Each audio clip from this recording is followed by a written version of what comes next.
We are working on some serious fungal invasions in this video. This client has been through it, so stay tuned. We're going to go through a lot of cleaning.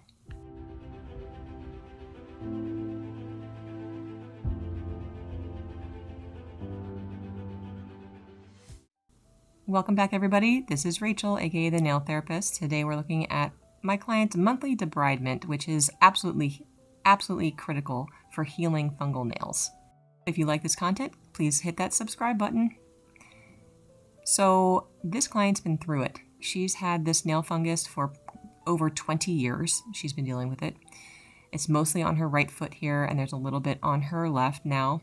So we have been trying to stay on top of it every month, trimming back as much as we can, filing down her nails, and applying the topical of her choice.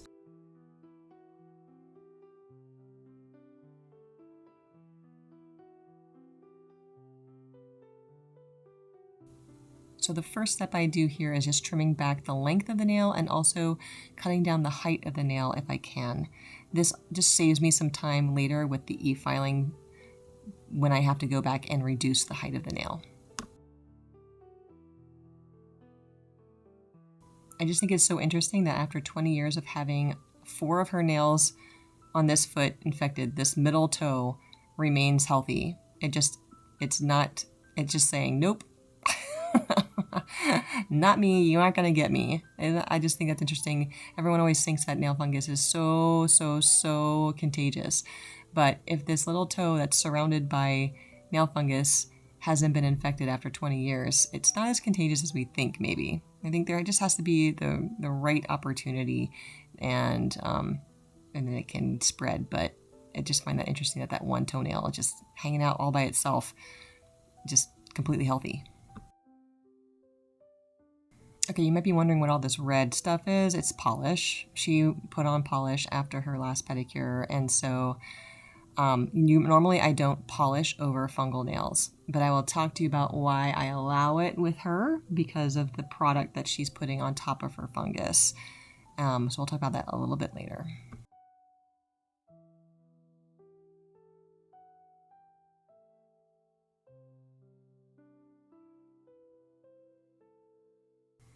So like with every debridement, I bring out my safety top carbide tapered barrel.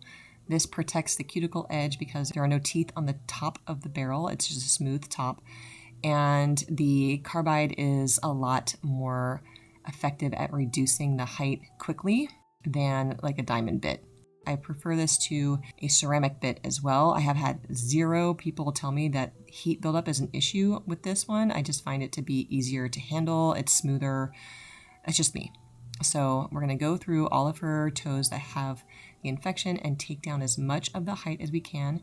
With her, I've learned that I can't go past a certain point because she does have capillaries that infiltrate, and if I catch one, it can bleed through the nail. So I don't go all the way down to the nail bed in some cases because of that, and she's very sensitive in some nails as well. So I do it very slowly, methodically, and carefully, always checking in with the client, making sure that she's comfortable.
The other great thing I like about this bit is that if there is some hardened skin around the nail or the end of the toe, I can use the carbide bit to exfoliate that skin as well without taking off too much because it is already so thickened.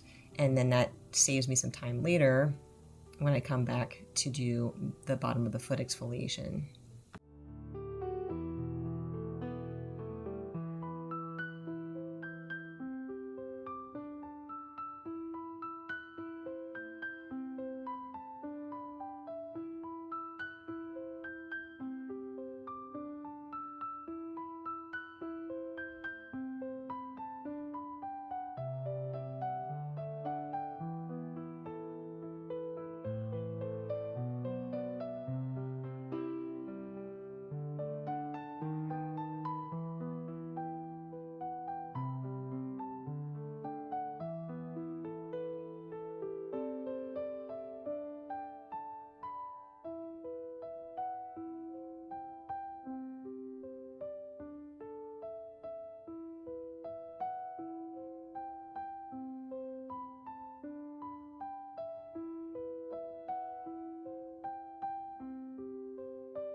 If you or someone you know has a condition like this and you're looking for somebody to help you and you do not want to take oral medication, you'd rather go this route, then what you would need to search for online would be something with the term, wellness pedicure, medical nail technician, certified master pedicurist, advanced pedicuring, dry pedicuring even. Sometimes they will do work like this. It depends on what state you're living into. There are a couple of states in the United States that do not allow nail technicians to work on quote unquote infected nails. The rest of the states don't have language about it, so you can kind of work around it. But I would encourage you to search those and see if you find anybody. Sometimes there are podiatrists that will do medical pedicures as well, but that's few and far between. There aren't very many to do that.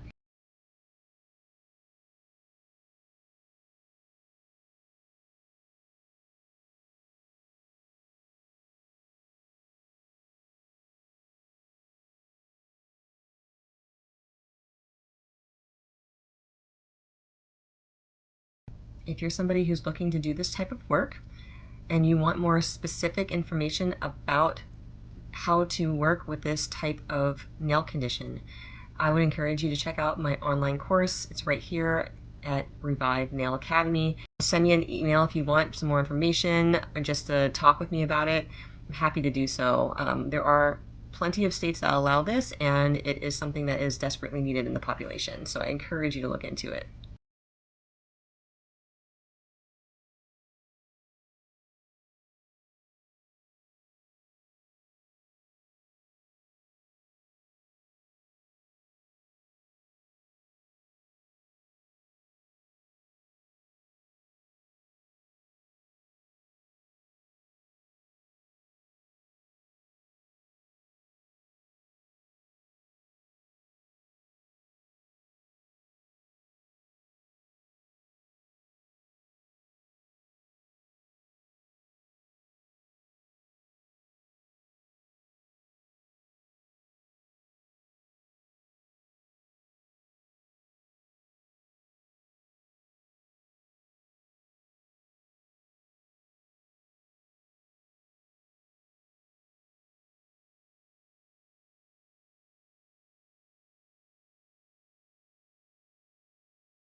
Check out this picture that I'm popping up. This is where she was when she first started. Didn't look too bad from the top, but underneath I had to take off so much. And so that was her very first appointment where she left. So you can see a lot of nail growth has occurred since then, and her nail tends to kind of fill up from the top to the bottom as opposed to putting up length. And that's because the fungus has damaged her nail matrix so much. So we're hopeful that as she heals, that part of the nail matrix will heal as well, and she'll have a fully restored nail again. I've seen it happen already. It can happen with her. It's just going to take a little bit longer to get to that point.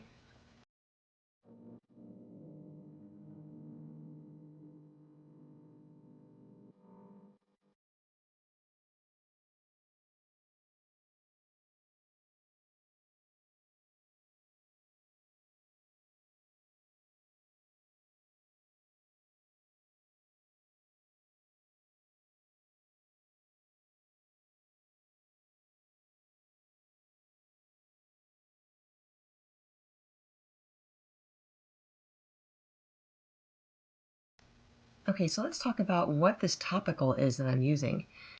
You might notice on her big toenail there, you can kind of see it kind of shining, and that is because there is a layer of gel on her nail. That gel contains 3 separate antifungal agents. It was a formulation designed by a woman who's a podiatrist from Brazil. She actually lives in New Zealand now. The best thing about this gel is that once the nail is cleaned, we put the gel on and cure it. And it seals the edges of the nail so you can paint over top of it, which is why I am okay with painting her nail, this particular client's nails, and it doesn't affect the fungus at all. Clients love it because it means that they don't have to do any home maintenance. They just get the product on and then come back a month later to have it removed, the nails cleaned, and reapplied. So it really is great for compliance, because the hard part about doing other methods where the client has to apply things at home is that a lot of times they won't do it, or they won't do it enough. And so you don't really see any movement with clearing the fungus. Whereas with the gel, we put it on at the appointment and they walk out and they don't have to think about it at all anymore. And so it really is a godsend.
So after reducing as much of the bulk as I can with the carbide bit and using the diamond bit for maybe some other smoothing, I come back with this soft flame bit to graze over the tops of the nail because it's very, very gentle. It's a diamond bit. I use a medium grit, so it's very gentle. It only removes a little bit at a time. It's not going to irritate the underlying tissue, but it takes away some of that additional dusty stuff that is kind of stuck in between some of the layers of the nail or mixed in with the skin of the nail bed, that kind of thing. So it really just refines the top of the nail and makes it smoother and ready to accept the topical antifungal.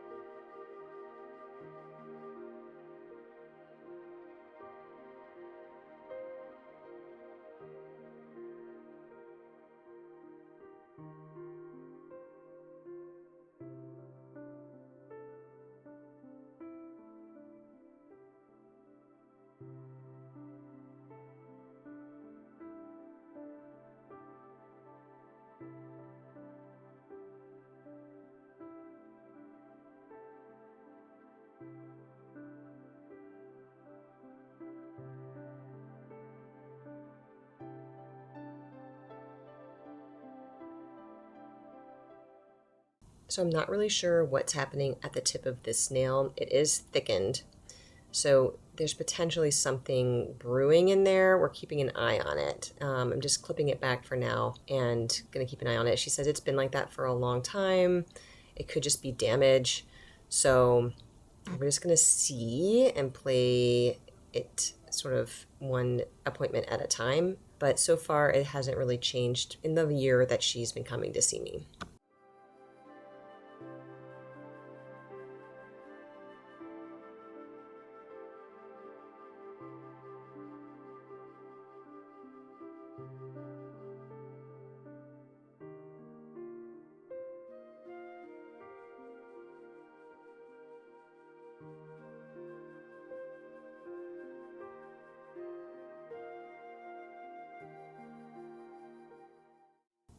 You'll notice that I very rarely clip the live skin around the nail. I will go to extremes to try and not clip the live skin. Sometimes it doesn't exfoliate with the e-file, and so I have to very gently clip a section that's sticking up.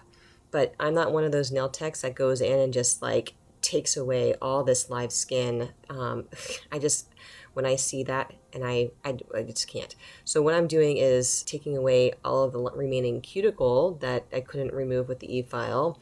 I'm pulling and pushing back the proximal nail fold, this live skin that's around the nail, but there's that one area that I needed to clip. That's it. I won't go back and clip anymore.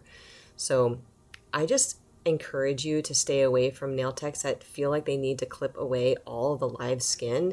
All it really does is make it matters worse. The skin's going to grow back harder and thicker than it was before, and that doesn't feel good. It doesn't look good, and so it keeps you having to be on this like merry-go-round of having to keep clipping it back and back and back. I always think, the more gentle you can be with how you treat the nails, the better, and you'll get better results in the long term if you do it that way.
Okay, the before and afters are coming up. This is going to be the end of the pedicure as far as all the steps you're going to see, but you will see coming up exactly how much change her nails have had since the beginning of her coming to see me, which was about 11 months ago now.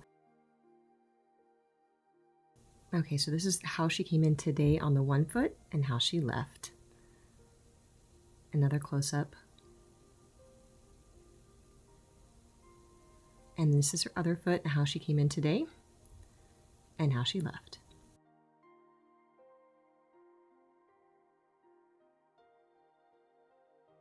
Here's how she was when she first came to see me.